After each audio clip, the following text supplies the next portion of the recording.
Okay, good morning, guys. It is the 30th of May 2010, just in the morning here on Sunday, and I'm going to do my weekly analysis now to see what we might have in store for the week ahead. I'll start on this Aussie dollar and I'll start on the monthly chart here. We're going to close out these monthly bars on Monday night is the final day of the month, as we can see there, the 31st, Monday the 31st. So I'll try and do I'll try and do like a whole sort of monthly outlook on the Monday night after all the bars have closed. Maybe even on the Tuesday I'll just take a look and do a sort of monthly special and see what we've got going on the monthlies. But if we look at this Aussie dollar anyway, I mean it's bearish on the monthly here, bearish on the weekly after last week, not the week just been, but the week before we turned bearish there. But if we look at this is going to be the first bearish thrust that we've made in sort of 1, 2, 3, 4, 5, 6, 7, 8, 9, 10, 11, 12, 14, 15, 16, 17, 18. In 19 months, this is the first sort of bearish signal that we've had in this Aussie dollar. And it's starting to kind of set up quite nicely actually. If you look, we had the 9 count sell setup which failed at the first thrust resistance level, and we've kind of hung around since then. Failed to make a bullish thrust last month, and then we're going to make this TDF bar now, so we're going to get the arrow up above here, which is going to signal some weakness going into this, going into the next sort of few months, possibly year. We should possibly see some more weakness here. And if I just go to the weekly chart, this is sort of confirmed it with the whole weekly move has also broken this lower bat support here, so that's also confirmed the bearish outlook here on the monthly. So let me just zoom that back in.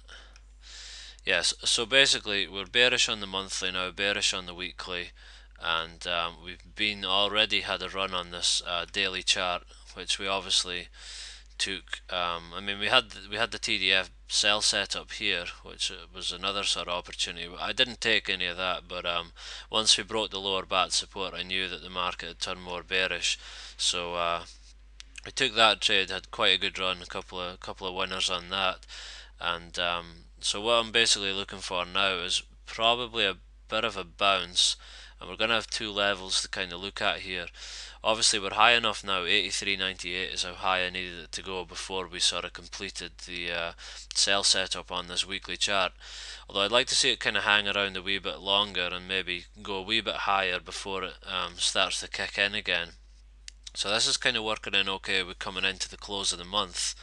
I think we're going to be a bit close to this 85.68 level, although obviously that did provide good support sort of 3 months ago. At the 85.77 we went as low as that month and had a good bounce from there. Unless we have quite a good day tomorrow, we will sort of remove that level to the close, and although we may sort of fail that level on a monthly close, we'll still have 4 weeks of trading. So I mean, while it remains above this 85.68 level, I would still sort of see it coming down towards the end of the month. But I'd rather look to trade that 89.34 on the monthly basis. But at the same time, we do also have the 86.45 level on the weekly chart, which does look good.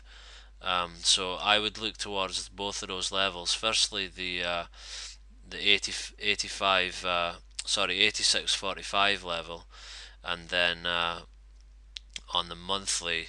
So obviously in the next 4 weeks, if we test that level, I'd look for the market to fail at that level. As you know as well, we do often get sort of a good retracement of the thrust bar before the market kicks in again. So I think the threat is to get up possibly to that 89.34 at some point in the month.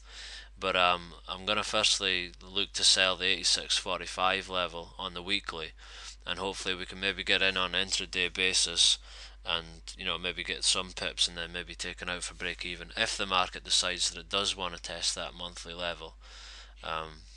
So that's basically what I'm looking for on this pair. On the daily chart, there's not really anything to work with at the moment, but I'll obviously keep you informed if I do see any developments that would make me want to get involved in the daily chart. But certainly on the weekly basis anyway, the 86.45 and then on the monthly, so obviously in the next 4 weeks, if we retest, even going into the next month after that, the 89.34 level, then I'd expect us to come down and break this month's low, and look for that weekly target 77.07, and that also comes in quite close to the second target here on the daily trade, which still needs to move lower to complete 76.98 down there on the daily. So basically everything's looking pretty bearish here, but I would wait for we retest these levels. And if we retest this level early on in the week, I think come Thursday, Friday, the market will struggle to stay above there. So I would look for selling opportunities if we are above this 86.45. But yeah, I'll do more videos and take another look at it and keep reporting during the week just to see how it's going. Okay, cheers.